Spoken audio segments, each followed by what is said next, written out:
Xi Jinping. He tried to hide an entire pandemic from the world. When people started talking, he punished them. When countries complained, he threatened them. When the world asked for a probe, he unleashed his military.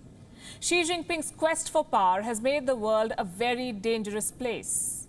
He is the General Secretary of the Communist Party, the President of China, and the architect of the biggest pandemic in this century. Why is he doing all this? To feed his insatiable ambition. The Chinese president has amassed unrivaled power at home. Now he wants to rule the world, and in the process, he has put his country on the highway to doom. Let me give you 3 reasons for saying what I am. Number 1, China's economic woes. They're growing by the day. The coronavirus outbreak has spelled disaster for the Chinese economy, for all economies, but especially the Chinese economy. China has not set a target for economic growth this year, and this should tell you how bad things are. You see, economic growth is very important for China's rulers.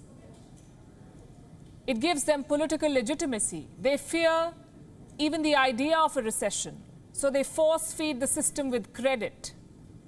They give loans. They've created a bubble that is ready to burst. All the credit has created a huge pile of debt, and that is the biggest challenge for China's economy. China's total debt is almost 300% of its GDP. The Chinese state and its subsidiaries have lent $1.5 trillion, $1.5 trillion to more than 150 countries around the world. Well, a large chunk of this has gone for Xi Jinping's dream project, the Belt and Road Initiative. Now, most of these countries cannot repay loans. China's growth story began in the Deng Xiaoping era in 1979. The economy thrived on making cheap copies. No innovation, no reform, just processing. Now it's caught in its own trap. The Wuhan virus under Xi Jinping's watch has precipitated this disaster. What does a leader do when he cannot fix things at home? He creates the challenge of national security. So Xi Jinping is picking fights with the world and projecting himself as China's savior. China has kicked off military standoffs in 6 regions.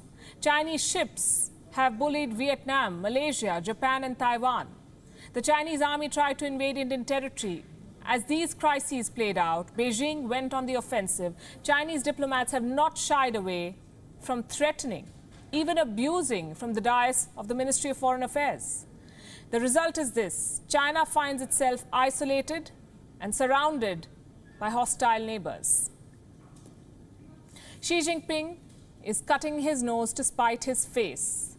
There's a global backlash against China, a call to boycott Chinese goods. Everything Chinese, in fact. Chinese investments are under scrutiny. The United States is banning Chinese companies. The European Union and India have introduced laws to increase checks on investments from China.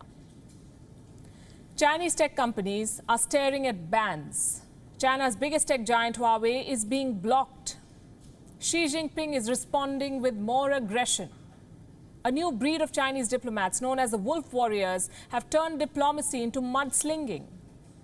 Xi Jinping overplayed his hand. He tried to bluff and cover up. When it did not work, he tried to bully the world. He wanted to turn a crisis into an opportunity only for himself, not for his country.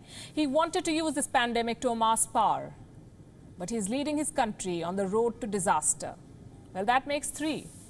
3 presidents whose self-serving policies have punished their countries and spelled disaster for millions of people.